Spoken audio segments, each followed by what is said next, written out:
Hey neighbor, welcome back to another episode of the Think Tank on Beyond ARTV. My name is John, and today the topic that's been on my mind in the recent weeks and months is the idea of a rock or alternative musician or band that's previously been associated with that music scene, slowly or maybe rapidly moving over into the pop lane. It's something that can be executed well. You saw the title of the video. I've got one album in mind that really rings that bell as doing it the right way, but there's also so many that have kind of face-planted along the way, or else have dragged it into a messier, less streamlined process. I've said it so many times in the past, but pop is not some evil word. Pop music can be brilliant. There's so many people that have thought outside of the box, from David Byrne and the Talking Heads that have incorporated it, to more modern stuff like Paramore. There are artists that are capable of tackling something that can be consumed by the mainstream, but there's something a little bit more intricate lying behind the scenes, and that could be the lyricism, it could be the musicianship,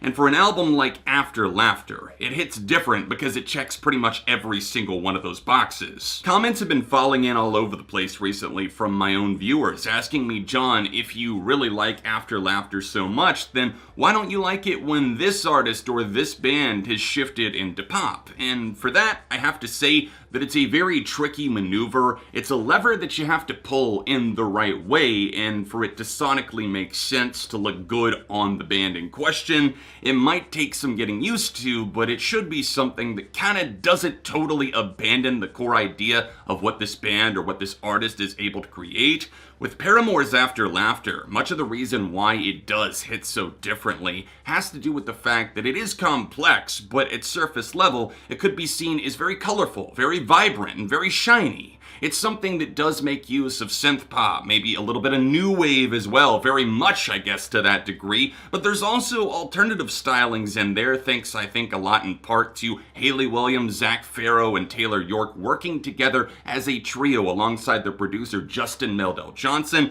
to craft something that thought outside of the realm of Paramore, but it didn't totally lose who they were, even though I don't think some of the fans appreciated that. I feel like a lot of people have tried to hold my hand over the flame in some sort of gotcha moment, like, oh, you love After Laughter, you probably love these other albums too, you're just not willing to admit it. And no, that's not it at all. I feel like After Laughter might blend in with camouflage in the pop markets, but it's not necessarily of that world. Bring Me the Horizon, Water Parks, Coldplay, 21 Pilots, Sleeping with Sirens, maybe even Maroon 5. These are examples just off the top of my head of bands that I can think of that went in more of a pop direction, and it was more confusing and didn't seem as natural for them, at least not at first.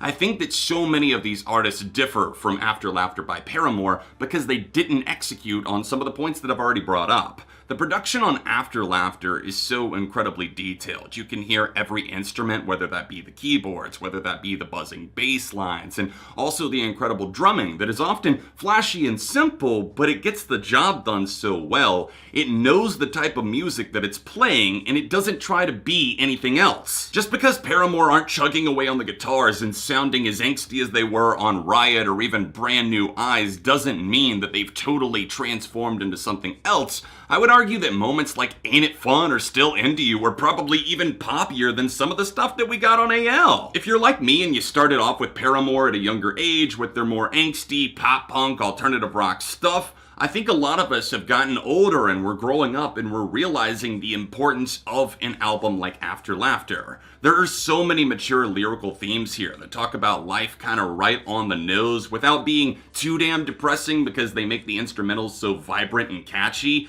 So many of these songs are sing-along bops, but they're not necessarily trying to hide the fact that they're depressed as fuck underneath. Just look to Hard Times. The ever-changing infrastructure of Paramore is dealt with on some of the tracks like Grudges, where Hayley Williams and Zac Farro both sing together on Why Did We Let This Go On For So Long? These grudges can't be held forever. Let's put it in our back pocket and laugh like we did when we were kids. These are the type of topics that are handled on this, and not to say that any of the other albums that I name check don't have any merits or any great writing or anything like that. It's just that After Laughter is through and through, from top to bottom, a consistently great album, really in every aspect that you can think of. You see, when Paramore started coloring outside of the lines, they weren't doing it just because, oh, this is something where we want to bring in Max Martin or top 40 producers like some of these other acts have. It was all written and produced by Paramore themselves, and as Taylor York has stated many times, it would feel weird for them to get up on stage and play somebody else's songs.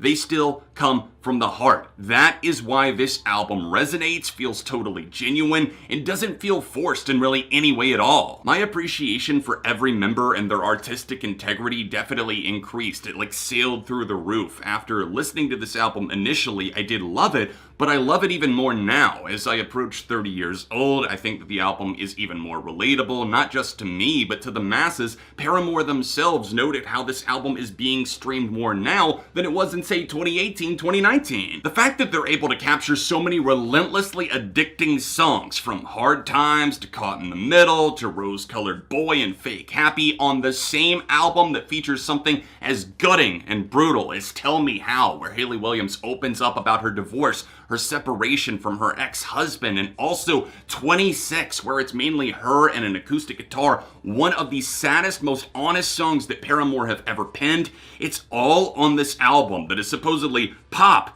overall, but I have a hard time just calling it that because I think that's doing it a disservice, and that's why I almost feel like it's insulting to say that this is even in the same realm or ballpark as some of these other bands and albums that I've discussed about going pop. Again, music taste and appreciation is up to you. It's subjective. Obviously, not everybody is going to love this record the way that I do, the way that some of the other Paramore fans do. I know that some can't stand it. They would rank it as their least favorite, but personally, I feel like this only continues to get better with time, while other albums like All We Know Is Falling or even Riot, not to slam those because they mean a lot to my childhood, my teenage self, but those aren't aging in the way that this or even the self-titled and Brand New Eyes do. No, this is not my favorite Paramore album, but it has so much merit. Even the songs that I didn't initially love as much, like Forgiveness or No Friend, that one just really went for it, and I didn't get it at first, but now when it comes up, I can't skip it. Yep, I just put that out in the world. After Laughter, it's a no skips album. That is just my way of thinking on this. What do you think about bands